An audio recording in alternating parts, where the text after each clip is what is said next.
Okay. and then we can all market that. We'll make sure you have that. Okay. All right. Thank you. President Spot, you have a comment? Yes, I just want to just make a little clarity. I don't mean to, when I asked about the cultural bias of the test, I wanted to hear, I was asking that it has already been examined, because we have been talking about more inclusive and diversity on the police force for quite some time, even before this term.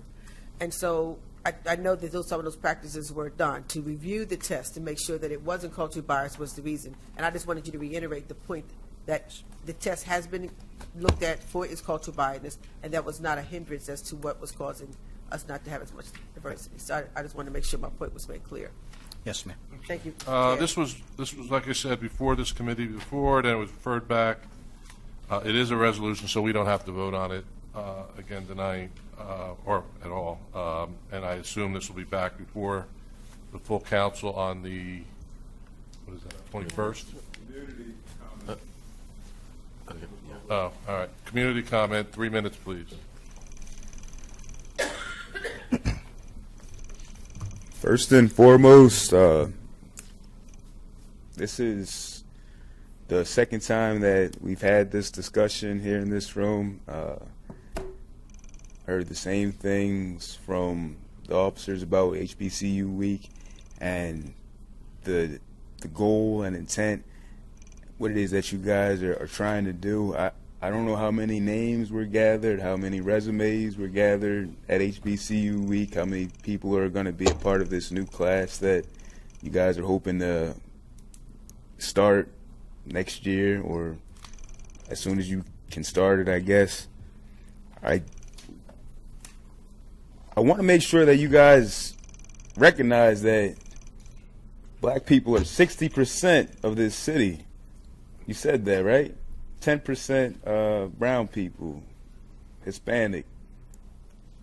So 70% of this city are what you call minority. We are the majority. You need to start recognizing us and yourselves as such. We are the majority. I gotta say that twice. We're only the minority on your police force because you've chosen to have us as the minority on that police force. So these recruiting classes, when they come forward, when you select the people that you are going to select for this recruiting class, you should be selecting the majority of the people to be representative of the people that are in the city. It shouldn't be hard to do.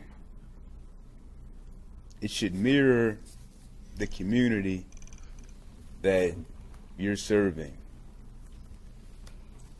This city council, you should do the same. You need to recognize who it is that you're serving. When you don't allow for a resolution that is going to protect both these guys and the community outside to go forth, when you claim that you're a civil rights attorney, when you've been made the chair of this committee, there are eyes on you. There's cameras in here.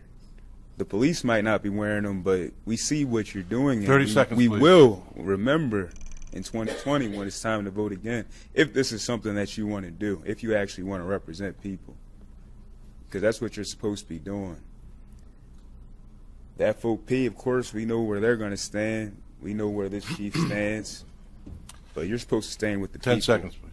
And this police class that comes forth, there's the PAL Center. There's SRO officers in schools. Thank you, sir. Thank you, sir. I know that in the future, Mr. Hall, thank there's you, going sir. to be more black Mr. and brown Hall, officers thank you. in this city. But that's Thank you. for the future to tell. But we need change now. Thank you. All right. But yeah, First of you all, need to be a little bit more. You need to have about 4 or 5 sometimes. yeah, right. First of all, I'm not sure if he was listening or not, but I want to commend Chief Tracy, Inspector Emery, Captain Counts for the efforts that you folks are making.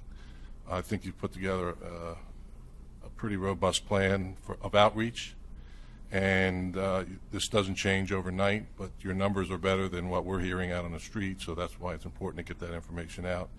And I know it'll take a couple more classes to improve on those numbers, but I just want to commend you on your efforts. I think you're doing a great job.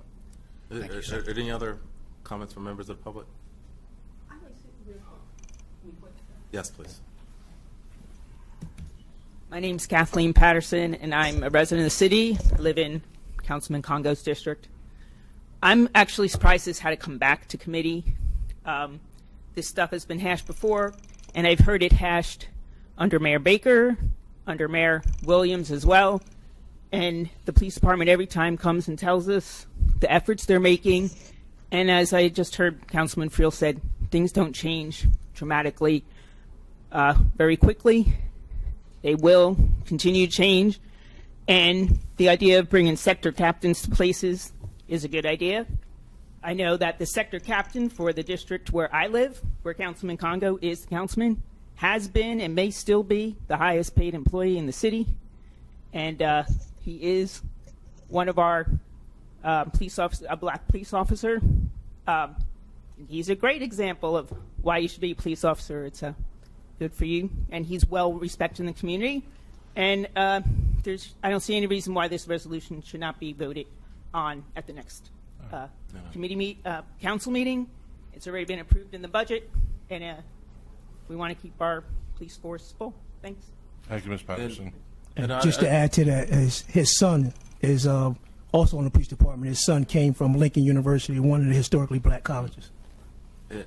And I want to make just a follow-up point as vice chair of this committee, what the goals are.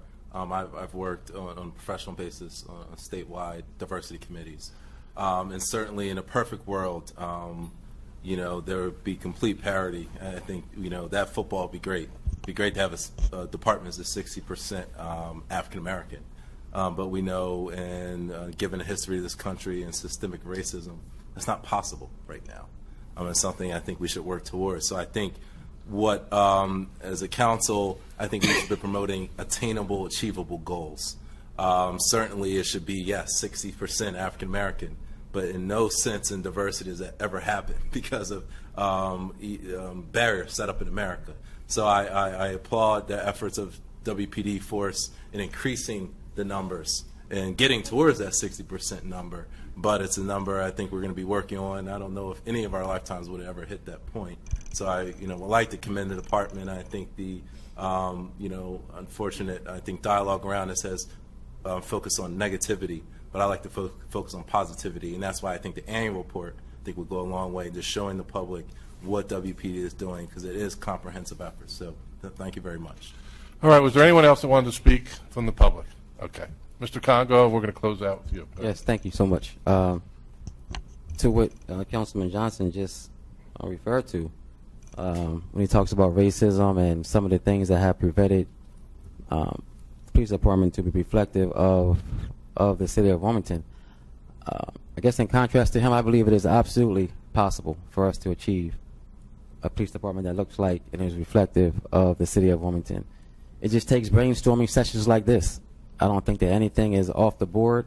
I think it has to be a collaboration, but I would never put it in the atmosphere that it's not going to be possible during our lifetime, because I think that it can, with this kind of dialogue and with follow-up, when you guys are going to give us some strategies and we can share those strategies. I think it is absolutely doable, and I'm just looking forward to that plan, because a lot of us, we just want to see the plan of what is going to happen once we say, okay, go ahead and start this police academy.